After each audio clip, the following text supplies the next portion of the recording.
அனுமன் சஞ்சீவி மலை எடுத்துகிட்டு வரும்பொழுது வழியில் நீர்தாகம் ஏற்படுது. அப்போ முருகன் அவருக்காக ஒரு ஊற்று ஏற்படுத்துகிறார், வாவி. அதுதான் இந்த அனுமன் வாவி. காலப்போக்கில் இது அணுவாவி அப்படின்னு சொல்லப்பட்டிருக்கு. இந்த கோவில் எங்கே இருக்குது அப்படின்னா கோயம்புத்தூர் மாவட்டம் பெரிய தடாகத்தில் தாங்க இருக்குது. அங்கே தான் நம்ம போய்கிட்டு இருக்கோம். உண்மையை சொல்லணும் அப்படின்னா போகிற வழியே அவ்வளவு சூப்பராக இருக்கும்.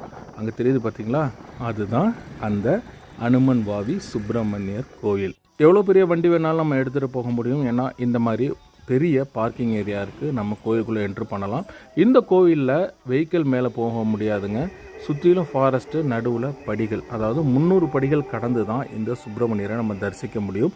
அதற்கு மேலே 100 படிகள் கடந்து போனால் சிவனை தரிசிக்க முடியும்.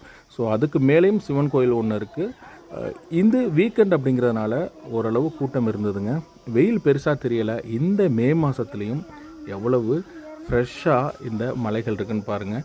அதில் நிறையா மரங்கள் இருந்தாலும் என்னை ஆச்சரியப்படுத்தியது, நான் ஃபஸ்ட் டைம் பார்க்குறேன் இந்த கள்ளி மரம்.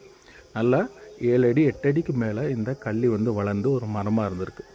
இந்த சுப்பிரமணிய கோயிலை பொறுத்த வரைக்கும் இதனுடைய வரலாறு என்ன அப்படிங்கிறத நான் ஏற்கனவே ஆரம்பத்தில் சொல்லியிருக்கேன்.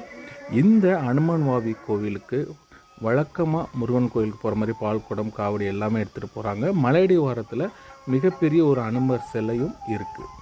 வள்ளி தேவனுடைய காட்சி தரக்கூடிய அணுவாவி சுப்பிரமணியரை தரிசனம் பண்ணக்கூடிய டைம் அதிகாலை முதல் சாயங்காலம் வரைக்கும் தான் நம்ம தரிசனம் பண்ண முடியும். ஏன்னா இருள் சூழ்ந்ததுக்கப்புறம் இங்கே வனவிலங்கு நடமாட்டம் இருக்கிறதுனால தரிசனம் கிடையாது.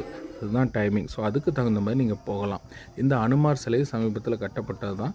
ஸோ இந்த கோவில் இந்த மலைக்கான ஒரு வரலாறை குறிக்கிற மாதிரியே ரொம்ப அற்புதமாக அந்த அனுமார் சிலையும் அந்த கோயிலையும் வடிவமைச்சிருக்காங்க.